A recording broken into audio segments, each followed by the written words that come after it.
எங்களுக்கு குடிநீர் பாதிக்கப்படுது, விவசாயம் பாதிக்கப்படுது. இதை ஆர்ப்பாட்டத்து மூலியமாக பொதுமக்களுக்கு நாங்கள் தெரியப்படுத்தினோம். அப்படி தெரியப்படுத்தியும் எங்களுக்கு அதுக்கான இது கிடைக்கல. அதனால் இன்றைக்கி கலெக்டர் ஆஃபீஸை தேடி வந்திருக்கோம். கலெக்டர் ஆஃபீஸை தேடி வந்ததுனால கலெக்டர் அம்மா என்ன சொல்லியிருக்காங்கன்னா, நீங்கள் கோர்ட்டில் போட்டிருக்க தீர்ப்பு வார வரைக்கும் இந்த தற்காலிகமாக இதை நிப்பாட்டி வைப்போம் அப்படிங்கிறத கலெக்டர் அம்மா எங்கள்கிட்ட சொல்லியிருக்காங்க. இதனால் நாங்கள் பல போராட்டங்கள் பண்ணுறதுக்காக வால் போஸ்ட்னா அடித்து ஓட்டினோம். அதுக்கு அவங்க குவாரி எடுத்துருக்கவங்க ஒரு வால் போஸ்டர் அடித்து ஒட்டியிருக்காங்க. அவங்க என்ன வால் போஸ்டர் அடித்து ஒட்டியிருக்காங்கன்னா, இந்த குவாரி மூலியம் கிராமத்துக்கு பல லட்சம் ரூபா நன்மை கிடைக்குது அப்படின்னு சொல்லியிருக்காங்க. இதனால என்ன பல லட்சம் ரூபா நன்மை கிடைக்குதுங்கிறது எங்களுக்கு தெரியல. இதனால யார் யார் எத்தனை லட்சம் ரூபா வாங்கியிருக்காங்கிறது எங்களுக்கு தெரியல. இதையும் அந்த குவாரி போட்டவர் எங்கள் கிராமத்தில் ஒப்படைக்கணும், சொல்லணும். யார் யார்கிட்ட எத்தனை லட்சம் ரூபா கொடுத்துருக்கோம் அப்படிங்கிறத அந்த குவாரி போட்டவர் எங்கள்கிட்ட சொல்லணும். இதனால எங்கள் கிராமத்துக்குள்ளே ஒருத்தருக்கு ஒருத்தர் அடிச்சுக்கிறோம். நீங்கள் யார்கிட்ட கேட்டு காசு வாங்கினியா? கோயில் கட்டுறதுக்கு காசு கொடுத்துருக்கோம், அதுக்கு காசு கொடுத்துருக்கோங்கிறாங்க. ஆனால் இந்த குவாரிக்காரு எதுவுமே இல்லாமல் எங்கள் கிராம மக்களில் போராட்டத்தையும் உண்மையான பொய்யான சம்பவத்தை சொல்லியும் மக்கள் மத்தியில் பீதியை கிளப்பிக்கிட்டு வண்டி ஓட்டுறது ஓவர் ஸ்பீடு.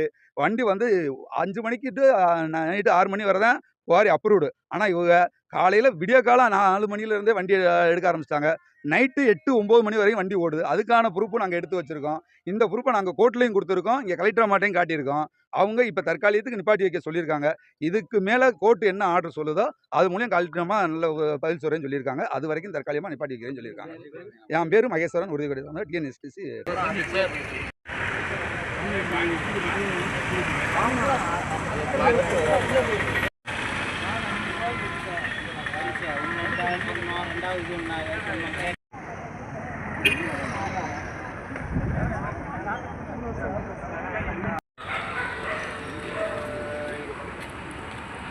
வணக்கம்.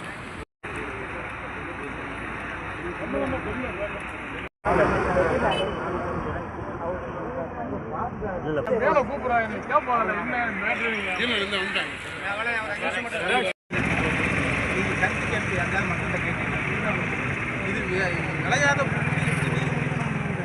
அது விளைய வைக்கிறதுக்கு நாங்க இருக்கிறோம், வேலை பார்க்கறதுக்கு. அது விளையாத பூமி அப்படின்னு சொல்றீங்க. அதை மக்கள்கிட்ட கருத்து ஒரு ஆள் பேசுங்க, ஒரு ஆளா சொல்லுவோம். அந்த டாக்குமெண்ட்ஸையோ ரிசீவ் பண்ணி அக்செப்டபிள் சர்வீஸ் அடிப்படையில் நம்ம கொடுத்துருவோம்.